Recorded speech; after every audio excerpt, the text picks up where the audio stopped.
Hello to everyone.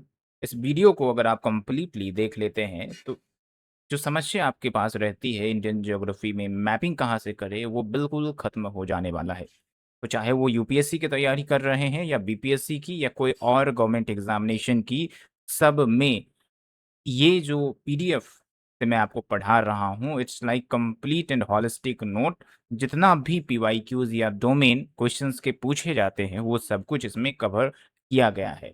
तो चलिए बिना देर के शुरुआत करते हैं।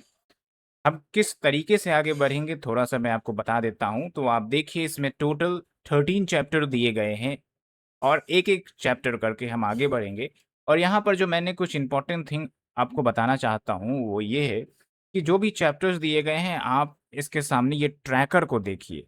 ये 5 पॉइंट ट्रैकर है। मतलब अगर आप इसे 5 बार रिवीजन कर लेते हो तो मतलब इंडियन ज्योग्राफी में मैपिंग की समस्या तो आपकी 100% खत्म होने वाली है।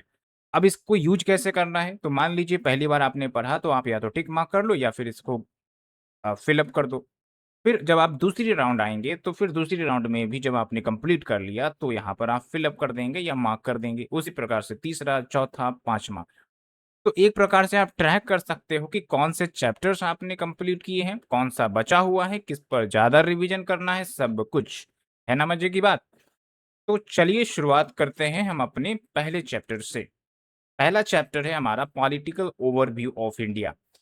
इसके अंतर्गत हम क्या देखते हैं कि जो हमारा भारत का प्यारा-सा मैप है जो यहाँ पर आपको दिख रहा है, तो इसकी लैटीट्यूड क्या है, लॉन्गिट्यूड क्या है और बॉर्डरिंग स्टेट्स क्या है, नेबरिंग कंट्रीज़ क्या हैं, ये सब के बारे में हम चर्चा करेंगे। और यहाँ से एवरी ईयर एक आध क्वेश्चंस ज़रूर आ जाते हैं, इसलिए इसे बढ़िया से आपको पढ़ना है।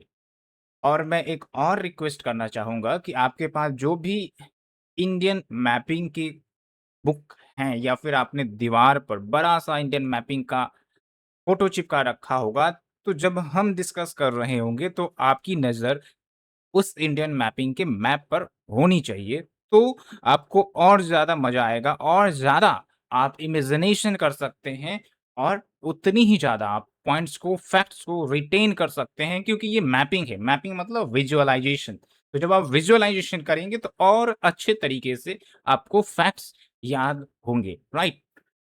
तो let's start with the first thing. सबसे पहले इंडिया की जो टेरिटोरियल एक्सटेंट है, उसको देखते हैं। तो जब हम नॉर्थ में जाते हैं, तो नॉर्थ में हमें क्या मिलता है? एक तो Jammu Kashmir and Ladakh union territory, सबसे नदर मोस्ट में तो वही आते हैं।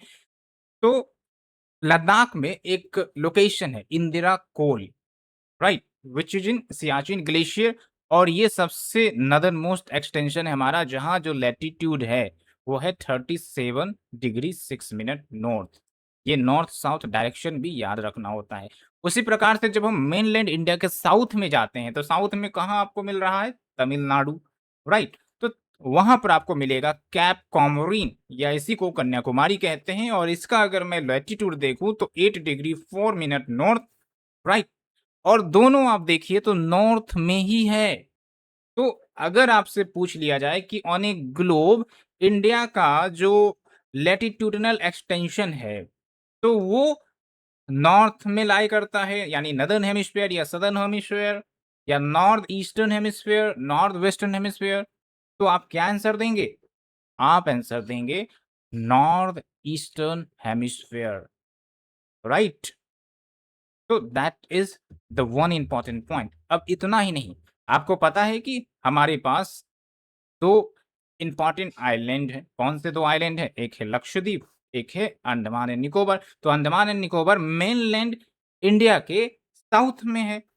तो इसका मतलब हमारा जो एब्सोल्यूट साउथ है, सबसे सदर्न मोस्ट पॉइंट, अगर मैं आइलैंड को भी जोड़ लेता हूँ, तो वो है आपका इंदिरा पॉइंट, जिसको पिग्मेलियन पॉइंट भी कहते हैं। और उसका लैटीट्यूड भी देखिए आप, 6 डिग्री 45 मिनट नॉर्थ में है, which is in great Nicobar, right? Part of Andaman and Nicobar island. But 2004 में जो भयंकर सुनामी के कारण तबाही आई थी, तो ये जो इंदिरा पॉइंट है वो डूब गया था। Okay, so after completing north and south extension, अब ईस्ट और वेस्ट में आते हैं, लेकिन उससे पहले एक सवाल का जवाब आप हमें दे दीजिए। कुछ-कुछ मैं सवाल करूँगा, उसका जवाब आपको देना ही चाहिए, right? So the question is, ये जो आप लाइन देख रहे हो, ठीक है? तो इसकी लेंथ क्या है? उसी प्रकार से जब मैं ईस्ट वेस्ट की बात करूँगा, तो यहाँ से भी एक लाइन खिंचाता है, तो इसकी लेंथ क्या है? थोड़ा-सा आप हमें बताइएगा। तो when we come to the east, तो ईस्टर्न लोकेशन में कीवातू, जो कि अंजाव डिस्ट्रिक्ट अरुणाचल प्रदेश में पड़ता है, ये हमारा ईस्टर्न मोस्ट लॉन्गिट्यूड में आता है। लॉन्गिट्यूड, लैटिट्यूड नहीं। और लॉन्गिट्यूड की बात करें ईस्टर्न मोस्ट, तो हमारा एक्सटेंड होता है 97 degree 25 minute east. East, please remember.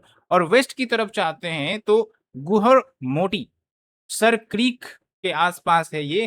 Kutch district Gujarat में लाई करता है 68 डिग्री 7 मिनट ईस्ट, राइट? तो यहाँ से बहुत बार क्वेश्चन पूछे जाते हैं, इवन ऑप्शनल में भी क्वेश्चन पूछे जाते हैं, तो प्लीज रिमेंबर। और फिर आप हमें जरूर बताएं कि इसका जो लेंथ है नॉर्थ टू साउथ और ईस्ट टू वेस्ट वो कितना है, और नॉर्थ टू साउथ बड़ा है लेंथ में या ईस्ट टू वेस्ट बड़ा है, ये भी आप हमें बताइए। क्लास 6 का ज्योग्राफी में एक चैप्टर है एनसीईआरटी में, जो भी सोशल साइंस की बुक है, तो उसमें ये सब डिटेल अच्छे से दी गई है। That's why I always prefer कि आप एनसीईआरटी जरूर पढ़ेंगे। फिर आते हैं crucial latitude and longitude. Crucial latitude and longitude का मतलब ये हुआ कि जैसे ग्लोब में हम कुछ इंपॉर्टेंट लाइंस को पास करवाते हैं ना, इमेजिनरी लाइंस होते हैं, जैसे इक्वेटर है, राइट? ट्रॉपिक ऑफ कैंसर है, ट्रॉपिक ऑफ कैप्रिकॉर्न है, और उसके ऊपर जाएंगे तो और लाइंस आते हैं। तो भारत से कौन से लाइंस क्रॉस करते हैं? क्या इक्वेटर क्रॉस करते हैं? तो इक्वेटर तो क्रॉस नहीं करेंगे, क्योंकि हमारा जो लैटिट्यूड है वो तो भाई 0 डिग्री से ऊपर लैटिट्यूड में ही तो आ रहा है, हमने यहाँ पर देखा। तो कौन-सा आता है? ट्रॉपिक ऑफ कैंसर आता है क्या? यस, ट्रॉपिक ऑफ कैंसर आता है। और tropic of cancer approx India को 2 भागों में बाँट देती है। ओके? तो अब सवाल उठता है कि ये कौन-कौन से राज्यों से पास करती है, और ट्रॉपिक ऑफ कैंसर के पास से कौन-कौन सी सिटीज़ लाई करती है, शहर लाई करते हैं या कैपिटल लाई करते हैं? तो देखिए, 8 स्टेट से पास करती है ट्रॉपिक ऑफ कैंसर। एक है गुजरात, आप बस मैप अपने सामने रखिए, विजुअलाइज़ करते चलिए। गुजरात, केम-छो, राजस्थान, एमपी यानी मध्य प्रदेश, छत्तीसगढ़, झारखंड, वेस्ट बंगाल, त्रिपुरा, मिज़ोरम। याद रहेगा? अब दूसरा सवाल पूछा जाएगा कि ट्रॉपिक ऑफ कैंसर के पास जो क्लोजेस्ट सिटी है वो कौन-सी है? तो रांची है, गांधीनगर है, उज्जैन है, ऐज़वाल है। अब तीसरा क्वेश्चन जो आपसे बन सकता है, जो आपको करना है, मैप खोलिए और वहाँ पर देखिए कि ये जो कैपिटल के नाम मैं आपको बता रहा हूँ या फिर जो सिटी के नाम बता रहा हूँ, वो ट्रॉपिक ऑफ कैंसर के जस्ट नॉर्थ में है या साउथ में है या ट्रॉपिक ऑफ कैंसर पर ही है? ये सवाल का जवाब आपको एक्सपेरिमेंटल लर्निंग के माध्यम से देना चाहिए। फिर आते हैं इंडियन स्टैंडर्ड टाइम। ये भी एक लैटिट्यूड है या लॉन्गिट्यूड है? भाई साहब, ये हमारा लॉन्गिट्यूड है, लैटिट्यूड ये नहीं है, राइट?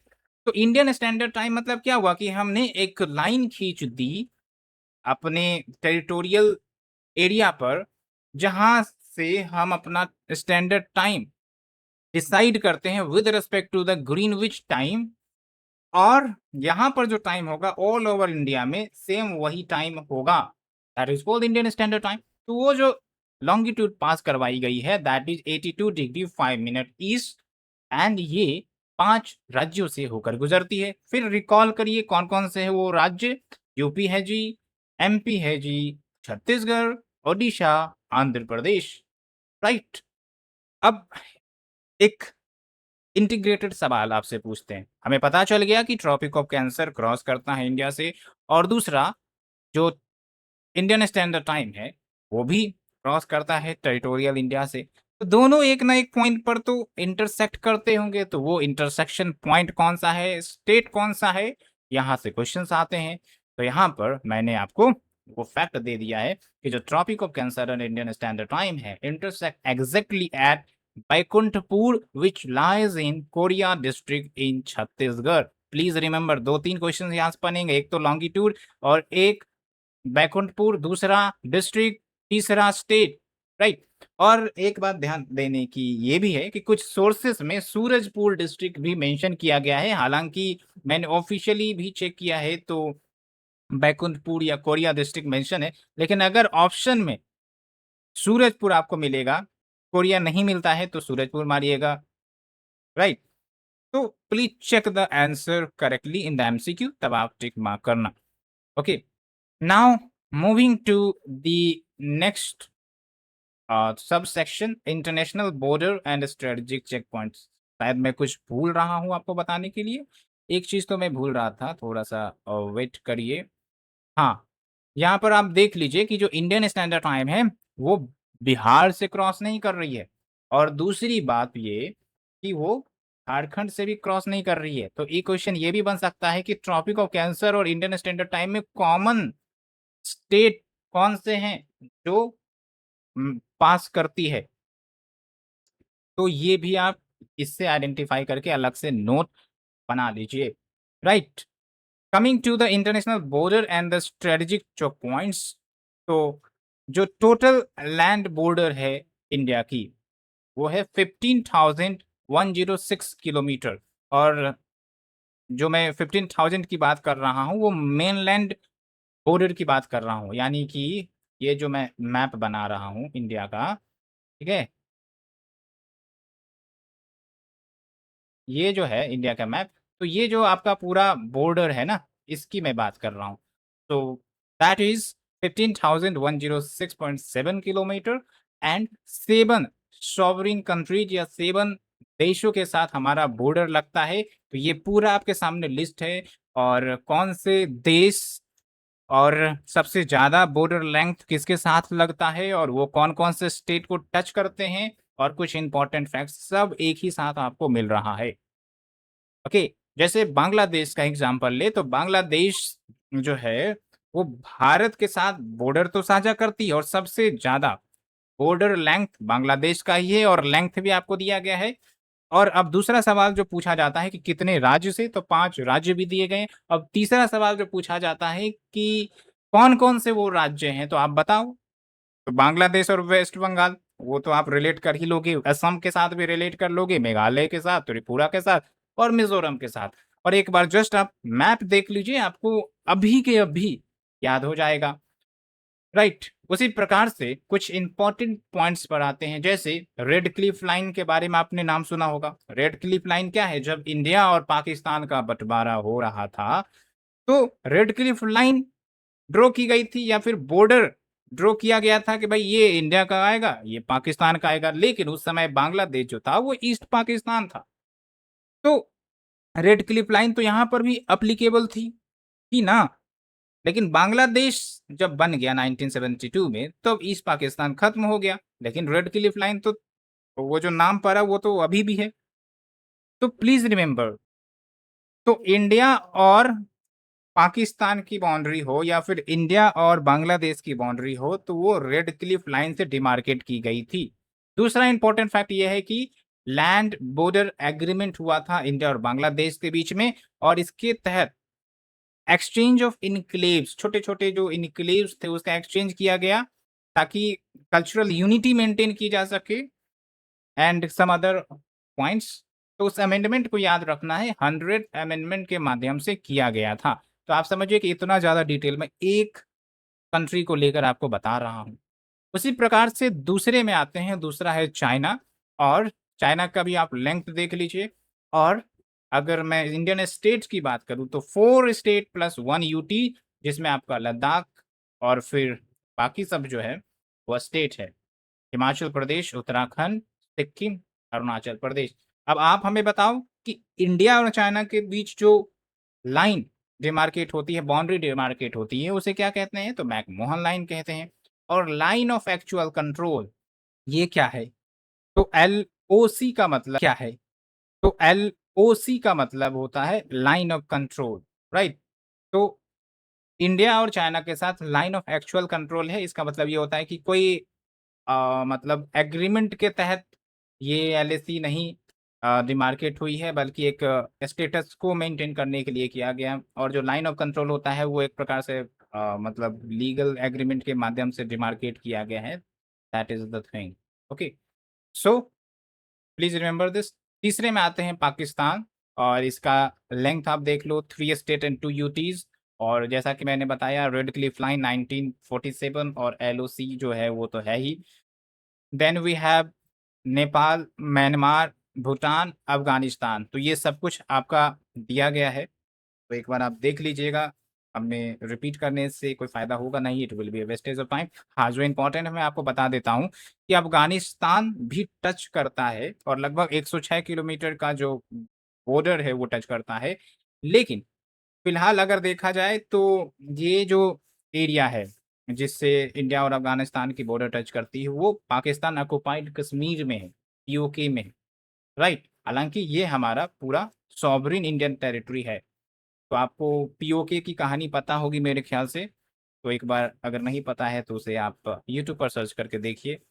और हाँ, एक बात और कि जो अफ़गानिस्तान और पाकिस्तान को डिमार्केट करने वाली बॉर्डर लाइन है, उसको दुरंत लाइन कहते हैं, और ये 1893 में ये डिमार्केट किया गया था। और इस पर क्वेश्चन बनते हैं काफ़ी ज़्यादा, ये लाइन चर्चा में है, तो प्लीज़ रिमेंबर। उसी प्रकार से नेपाल की बात करें तो ट्रीटी ऑफ सुगौली हुआ था 1816 में, तो इसे भी याद रखिए। और म्यांमार के साथ एक बात ये भी है कि फ्री मूवमेंट रिज़ीम हुआ करता था, मतलब म्यांमार के लोग इंडिया के टेरिटरी में वो आस-पास मतलब आ सकते थे, क्योंकि कल्चरल कॉमनैलिटीज़ होता है। राइट? ट्रेडिशनल कम्युनिटीज़ होता है, तो लोग आस-पास जो भी रह रहे हैं, तो वो इधर-उधर कर सकते थे, दैट वाज़ फ्री मूवमेंट रेज़ीम।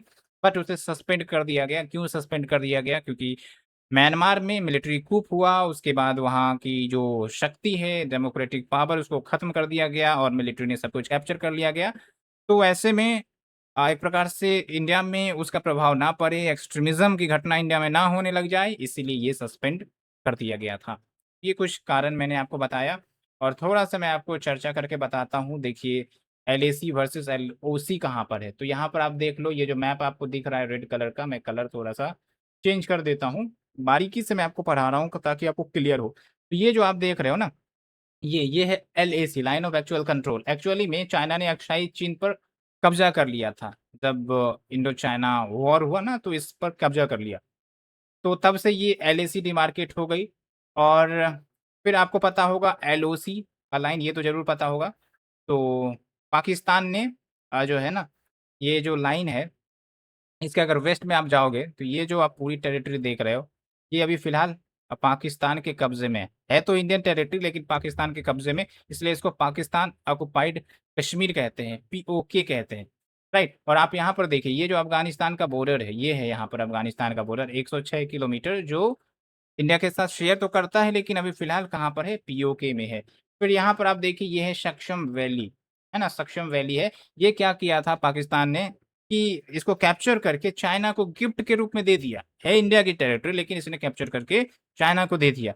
और यहाँ पर आप जो छोटा-सा ब्लू कलर में देख रहे हो, ये है सियाचिन ग्लेशियर, जो भारत के कंट्रोल में है। तो आप समझिए कि सियाचिन ग्लेशियर का स्ट्रैटेजिक इम्पोर्टेंस कितना ज़्यादा है कि हम यहाँ से, हम इस लोकेशन से पाकिस्तान पर, चाइना पर नज़र रख सकते हैं, हम अपनी मिलिट्री इंटेलिजेंस को स्ट्रॉन्ग कर सकते हैं, और अगर कोई भी अनसर्टेनिटीज़ आती है, कोई भी अटैक होता है, तो हम उसका जवाब देने के लिए भी सक्षम हैं। इसलिए आप देखोगे तो सियाचिन को मिलिट्री पर्पज़ के लिए काफ़ी ब्रॉडर लेवल पर डेवलप किया गया था, ओके? और ये दौलत बेग ओल्डी हाईवे या रोड, ये भी आपको ध्यान रखना है कि कहाँ पर है, और थोड़ा-थोड़ा आस-पास देख लीजिए, क्योंकि अभी लद्दाख न्यूज़ में है because of the Sonam Wangchuk and the related protest. तो लेह यहाँ पर है, ओके, जम्मू कश्मीर यहाँ पर है। तो अगर थोड़ा एक्चुअल सिनेरियो देखा जाए, तो आप ये देखो कि ये जो मैं हाइलाइट कर रहा हूँ ना ग्रीन कलर से, तो ये फ़िलहाल इंडिया के पास नहीं है। ये तो आपको थोड़ा-सा मैप जो है कुछ अल्टर टाइप का दिखेगा, यहाँ पर आप देखिए, ठीक है? ये जो मैं हाइलाइट कर रहा हूँ, ये फ़िलहाल इंडिया के पास नहीं है, ठीक है? दैट्स व्हाई कहीं-कहीं पर जब आप मैप देखते हो, तो आपको बस इतना पार्ट ही दिखाया जाता है। Hope you understood all of the thing. और सियाचिन ग्लेशियर कहाँ है, ये भी आपको ध्यान रखना है। तो बाय द वे थोड़ा-सा मैं डिटेल में चला गया। उतनी ज़रूरत नहीं थी, बट थोड़ा क्लैरिटी होना ज़रूरी है ताकि आप मेंस में स्ट्रॉन्ग कर सके अपने पार्ट को। तो that is the one. Now coming to one another important choke point which is Siliguri corridor, जिसको हम चिकन नॉक कॉरिडोर भी कहते हैं। चिकन नेक क्यों कहते हैं? क्योंकि ये मतलब जो मुर्गी होती है उसकी तरह दिखती है, उसके गर्दन की तरह दिखती है। आप देख लो, ये आप समझ लो कि जो मुर्गी है उसका सिर है, ये गर्दन है, ठीक है? तो कितनी पतली ये एरिया है, और सिर्फ इतने एरिया भारत के पास है, और बाकी एक तरफ नेपाल है और दूसरी तरफ बांग्लादेश और तीसरी तरफ चाइना है। इसलिए भारत को हमेशा डर रहता है कि कहीं अगर चाइना के साथ युद्ध हुआ और ये चाइना अगर सिलीगुड़ी कॉरिडोर को बंद कर दिया, तो फिर तो हमारा जो कनेक्टिविटी है नॉर्थ ईस्टर्न स्टेट्स के साथ, वो तो खत्म हो जाएगा। फिर अगर मिलिट्री को ट्रांसपोर्ट करवाना है, हथियार को ट्रांसपोर्ट करवाना है, राइट, या फिर लोगों को इवैक्यूएट करवाना है, तो कितनी बड़ी मुश्किल हो सकती है। इसलिए भारत हमेशा इसका अल्टरनेटिव कुछ ना कुछ तलाशता है। तो अभी चिकन नेक कॉरिडोर के आसपास कुछ गतिविधि भारत ने किया था फॉर द सिक्योरिटी पर्पस। क्या आपको कुछ पता है? तो आप हमें जरूर लिंक करके बताएं वो क्या है। हालांकि सिली कॉरिडोर की विथ अगर देखें तो मात्र 21 से 22 किलोमीटर का विथ है। समझिए, 21 से 22 किलोमीटर, राइट। यहीं से लोगों के लिए बसें जाती हैं, ट्रेन गुजरती है, फूड एंड रिसोर्सेज ट्रांसफर किया जाता है, इधर का प्रोडक्ट्स इधर आता है। और इससे एक बात और क्लियर होती है कि दैट्स वाई हमें जो बांग्लादेश के साथ रिलेशन है वो अच्छा रखना पड़ेगा, क्योंकि चाइना तो एक तरफ हमारा दुश्मन है ही। अगर बांग्लादेश भी हमारा एंटी हो गया तो फिर चाइना और बांग्लादेश मिल जाएगा, और फिर भारत को दिक्कत हो सकती है सिक्योरिटी पर्पज के रिगार्डिंग, राइट। तो please keep this in mind. And now we are moving to another dispute. एक है सरक्री का डिस्प्यूट, उसको भी देख लेते हैं। तो सरक्री कहाँ है भाई साहब?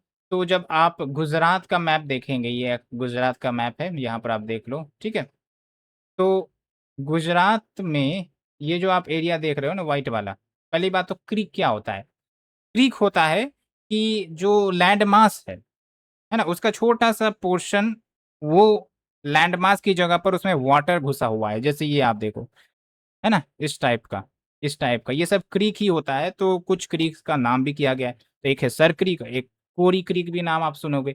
तो ये सर क्रीक डिस्प्यूट अगर चर्चा में आती है या क्वेश्चन में आता है तो याद रखना है इंडिया और पाकिस्तान से रिलेटेड है। और इसको मैं आपको क्लियर कर देता हूँ कि ये जो आप रेड कलर की लाइन ड्रॉ की गई है ना, भारत कहता है कि भाई साहब हमारी जो बाउंड्री है वो यहाँ से क्रॉस करती है, ताकि हम ये वाले एरिया को कंट्रोल कर सके, यहाँ के वाटर रिसोर्सेज को कंट्रोल कर सके।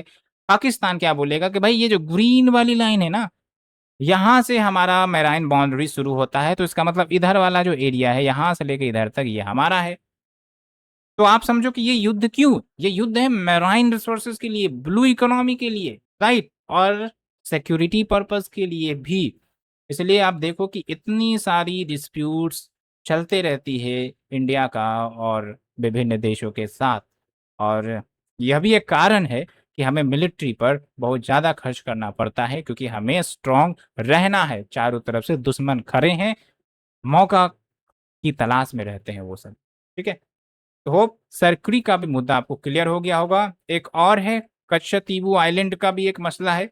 कच्छातीबू आइलैंड कहाँ है? तो आप देखिए, ये तमिलनाडु है, ठीक है? तमिलनाडु में जब आप थोड़ा सा ईस्टर्न पार्ट में जाएंगे, यहाँ पर तो रामेश्वरम मिलेगा। रामेश्वर जस्ट ईस्ट में आपको इधर कच्छातीबू मिलेगा, और इधर आपको श्रीलंका मिल जाएगा, राइट। तो कच्छातीबू आइलैंड जो है एक समय इंडिया के पास था, लेकिन भारत ने इसे श्रीलंका को ट्रांसफर कर दिया था, राइट। तो कहीं ना कहीं जो तमिलनाडु के मछुआरे हैं वो सब नाराज भी हुए। ऐसा इसलिए क्योंकि उनका जो लाइवलीहुड है, एक्वा फिशिंग, एक्वा कल्चर, वो सब का तो नुकसान हुआ ही हुआ, राइट। लेकिन कुछ कारण था, वो कारण आप इंटरनेशनल रिलेशन के टॉपिक में समझ सकते हैं अच्छे से। यहाँ पर मैं अगर एक्सप्लेन करूंगा तो ये मैपिंग कम और इंटरनेशनल रिलेशन की क्लास ज़्यादा हो जाएगी, राइट। और दूसरी बात ये कि जाफना पेनिनसुला ये आपका श्रीलंका में है। पाक स्टेट ये भी ध्यान रखिए कहाँ पर है। और यहाँ पर आपको गल्फ ऑफ मन्नार मिलेगा, ठीक है, गल्फ ऑफ मन्नार मिलेगा, तो ये भी आपको ध्यान रखना है, राइट। और ये देखो आप, ये मैंने ऊपर आपको बताया हाँ, ये मैप मैंने इसलिए डाला था, यहाँ पेंगेंगसो आपको दिख रहा होगा, पेंगेंगसो लेक है, राइट। और ये इंडिया और चाइना में फैला हुआ है, और ये रामसर साइट नहीं है, आगे हम देखने वाले हैं। और फिर आप देख लीजिए यहाँ पर कारगिल है, ठीक है, जम्मू कश्मीर है। तो हाँ, एक है आपका Galwan valley, Galwan valley clash 2020 में आपने सुना होगा, तो यहाँ पर लोकेटेड है। ठीक है, बिल्कुल एकदम जो भी आप देखते हो कि क्लैश हुआ, चाहे पाकिस्तान के आर्मी के साथ या चाइना के आर्मी के साथ, तो एलओसी या फिर एलएसी के बाउंड्री के आसपास ही होता है। तो यहाँ पर देखिए, ये जो एलएसी वाली बाउंड्री है उसी के आसपास गलवान वैली है, और वहीं पर क्लैश हुआ। पेंगेंगसो एरिया के आसपास भी क्लैश हुआ था। ठीक, तो ये सब इंटरनल इन्फॉर्मेशन जब आप गहराई से पढ़ते हैं तो आपको और अच्छे से समझ में आता है। इसलिए कोई भी सब्जेक्ट का जो अध्ययन होना चाहिए काफ़ी मतलब मज़ेदार तरीके से करे तो ज़्यादा बेहतर होगा। उसी प्रकार से नेपाल के साथ भी डिस्प्यूट चलता है। काला पानी, लिपू लेक, लिम्पी अधूरा वाला जो एरिया है, 2-3 लोकेशन है ये 3, इसको लेकर डिस्प्यूट चलता है। नेपाल बोलता है कि नहीं ये हमारा है, इंडिया बोलता है नहीं ये तो हमारा है। और ये सब जो डिस्प्यूट हो रहा है बस एक काली रिवर के ऑरिजिन और उसके जो डायरेक्शन ऑफ फ्लो है उसको लेकर है। फिलहाल ये इंडिया के पास है। ओके, सर क्रीक के बारे में मैंने आपको बता दिया, 96 kilometre tidal estuary separating Gujarat from Sindh, and dispute comes from 1914 resolution. Okay, फिर पेंगेंग सोन गलवान के बारे में मैंने आपको बताया, कचतीबू आइलैंड के बारे में बताया। आप देखिए 1974 में श्रीलंका को दे दिया गया था। फिर वाइब्रेंट विलेज प्रोग्राम, इसके 2 फेज आए हैं, फेज 1 और फेज 2। वाइब्रेंट विलेज प्रोग्राम जो है मिनिस्ट्री ऑफ होम अफेयर्स का प्रोग्राम है। इसके तहत जो हमारा पहला फेज था, और इधर जो आपका नॉर्थ ईस्ट की टेरिटरी थी जो बॉर्डर के साथ लगती थी, मतलब किसी चाइना के बॉर्डर के साथ टच होती थी, तो वहां पर जो भी विलेज है उसको डेवलप किया जा सके, वहां पर इंफ्रास्ट्रक्चर बूस्ट किया जा सके, राइट, ताकि वहां से लोग माइग्रेट ना हो, वहां पर रहें, वहां पर कल्चरल स्प्रेड करें। ओके, तो ये वाइब्रेंट विलेज प्रोग्राम का था। और फेज 2 के अंतर्गत इसको जो भी हिमालयन स्टेट से पूरे हिमालयन स्टेट में एक्सटेंड कर दिया गया है, दैट इज फेज 2। मिनिस्ट्री याद रखना है कौन से मिनिस्ट्री की है। ओके, तो आप देख लीजिए पहले फेज में क्या था, Arunachal Pradesh, Himachal Pradesh, Sikkim, UK and 1 UT. और चाइना ने भी कुछ इसी प्रकार की स्कीम पहले लेकर आई थी, इंफ्रास्ट्रक्चर डेवलपमेंट करो आसपास में खूब, और उसका इनडायरेक्ट पर्पज ये था कि इंडिया के बॉर्डर के आसपास ना हम अपना डिफेंस मजबूत करते हैं, राइट। ये हमने कंप्लीट किया। होप आप समझ गए होंगे। मैप देखते चलिए, आराम से आपको याद होगा, तो कोई टेंशन की बात नहीं है। और जब आप देखते हैं मैप तो ये भी देख लीजिए, शिवगंगा, मदुरै, रामनाथपुरम, रामेश्वरम, ये सब कहाँ है। रामेश्वरम हिस्ट्री में एक इम्पॉर्टेंट प्लेस के रूप में रिकॉर्डेड है। आप हमें बता सकते हैं तो बताइए, 2-3 फैक्ट्स वहाँ के बारे में जानना ही चाहिए आपको। Now coming to internal state mapping, तो बाहर के सब कुछ के बारे में हमने जान लिया, बॉर्डर और टेरिटोरियल डिस्प्यूट सब कुछ। तो अब एक क्वेश्चन जो पूछा जाता है कि कौन से राज्य जो है वो सबसे ज्यादा राज्यों के साथ बॉर्डर साझा करते हैं, तो वो है उत्तर प्रदेश, जो कि 8 राज्य और 1 यूटी के साथ बॉर्डर साझा करते हैं, और इसके नाम भी दिए गए हैं, राइट। एंड फिर दूसरा क्वेश्चन पूछा जाएगा कि उत्तर प्रदेश तो चलो पहले नंबर पर है, दूसरे नंबर पर कौन सा है ये आप बता दो। इसके लिए थोड़ा सा फाइंड आउट करिए। Then we come to the 5 landlocked states. Landlocked state में 2 चीजें हैं, एक तो जो इंटरनेशनल बॉर्डर शेयर नहीं करता है और जिसके पास कोस्ट लाइन नहीं है। तो दोनों को अगर मिला दिया जाए तो हमारे पास 5 स्टेट है, और आप इसे आसानी से विजुअलाइज कर सकते हैं। क्या मध्य प्रदेश समुद्र के किनारे? नहीं बाबा, वो कहां से आ गया। छत्तीसगढ़? नहीं, वो भी नहीं। झारखंड? नहीं। तेलंगाना? नहीं। ओडिशा? हाँ, वो तो मैं मजाक कर रहा था, ओडिशा है लेकिन ओडिशा यहाँ नहीं है। तो हरियाणा है? बिल्कुल नहीं, हरियाणा साझा नहीं करता है ओशियन बॉर्डर से या फिर आपके नेबरिंग कंट्री से। तो ये फैक्ट अच्छे से याद रखना है, राइट। और इसी तर्ज पर आप हमें बताओ कि वो लैंडलॉक्ड स्टेट कौन है, कितने हैं जो कोस्ट लाइन तो शेयर नहीं करते हैं लेकिन इंटरनेशनल बॉर्डर जरूर शेयर करते हैं। उदाहरण दूं, जैसे पंजाब है, तो वो समुद्र के किनारे तो नहीं है ना, लेकिन इंटरनेशनल बॉर्डर शेयर करते हैं पाकिस्तान के साथ। उसी प्रकार से और आपको ढूंढ कर हमें कमेंट सेक्शन में जवाब देना है, तो यहाँ से आपका क्लियर हो जाएगा। एंड बी केयरफुल कि जब हम सवाल पूछते हैं तो आपको जवाब देना ही चाहिए, क्योंकि वो भी एक क्वेश्चन है जो एग्जाम में आ सकते हैं, राइट। फिर आते हैं बीपीएससी पर्सपेक्टिव से, तो आपको ये जरूर पता होगा कि बिहार का फॉर्मेशन कब हुआ और नोटिफिकेशन कब आया, किससे अलग हुआ, सब कुछ मैंने बता रखा है, तो मेरे ख्याल से रिपीट करने की जरूरत नहीं है। और बिहार स्पेशल का जब मैंने क्लास करवाया था तो ये सब कुछ बताया था कि नेपाल के साथ कितने डिस्ट्रिक्ट बिहार के साझा करते हैं, यूपी के साथ कितने, झारखंड के साथ कितने, और वेस्ट बंगाल के साथ कितने हैं। ये मैच द फॉलोइंग भी आ सकता है और डिस्ट्रिक्ट से भी मैच करने को आ सकता है, तो प्लीज रिमेंबर। और यहाँ पर मैंने मैप भी लगा दिया है, तो विजुअलाइज कर सकते हैं, ये नेपाल के साथ साझा करने वाले, और ये यूपी के साथ साझा करने वाले, और ये जो है झारखंड के साथ साझा करने वाले, और ये जो है वेस्ट बंगाल के साथ साझा करने वाले। और एक और पॉइंट आप हमें बताओ कि जो साझा तो कर रहे हैं, इसमें एक क्वेश्चन बन सकता है कि नेपाल के साथ सबसे बड़ा डिस्ट्रिक्ट साझा करने वाला कौन सा है लेंथ वाइज, और सबसे छोटा कौन सा है। उसी प्रकार से यूपी में सबसे बड़ा सबसे छोटा, झारखंड में सबसे बड़ा सबसे छोटा, और वेस्ट बंगाल के साथ सबसे बड़ा सबसे छोटा। और एक और क्वेश्चन बन सकता है जो कॉमन डिस्ट्रिक्ट है जो दो राज्यों के साथ बॉर्डर साझा करते हैं, जैसे किशनगंज को आप देख लीजिए, तो नेपाल के साथ भी है और बंगाल के साथ भी है, राइट। फिर वेस्ट चंपारण को देख लीजिए, तो उत्तर प्रदेश के साथ भी है और नेपाल के साथ भी है। फिर आप देखिए कैमूर, नहीं कैमूर तो सिर्फ और सिर्फ यूपी के साथ में है, और सासाराम जो है वो भी सिर्फ और सिर्फ झारखंड के साथ में है। तो एक क्वेश्चन बन सकता है कि कितने डिस्ट्रिक्ट हैं जो मोर देन वन स्टेट के साथ शेयर करते हैं, तो इस क्वेश्चंस को याद रखें, ये कहीं भी आपको किसी भी नोट में मिलेगा नहीं जनरली, राइट। तो मैं यहीं पर क्वेश्चन बना रहा हूँ सोचकर, ताकि आप सोचकर हमें आंसर दीजिए। तो नाउ जो मैंने क्वेश्चन आपको शुरुआत में पूछा था उसका आंसर आपके सामने दिया हुआ है, आप देख लो।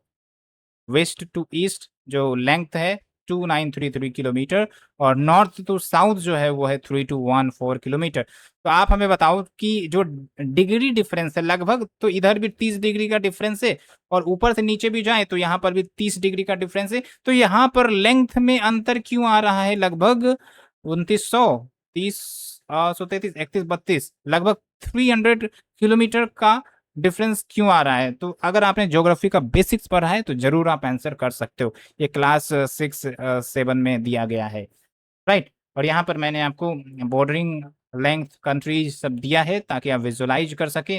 और हाँ, ये मैं आपको बताना भूल गया था कि standard mean time, meridian time, जो इंडियन स्टैंडर्ड टाइम है वो मिर्ज़ापुर प्रयागराज के आसपास है, यूपी वहाँ से जो है क्रॉस करती है।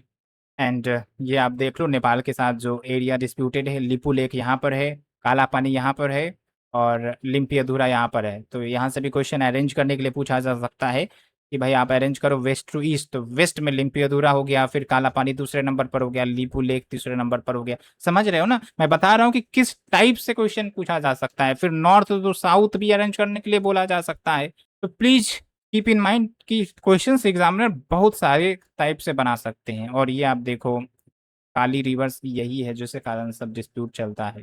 So we have completed this, and यहाँ पर आपको जो मैप है, पॉलिटिकल मैप ये दे रखा है।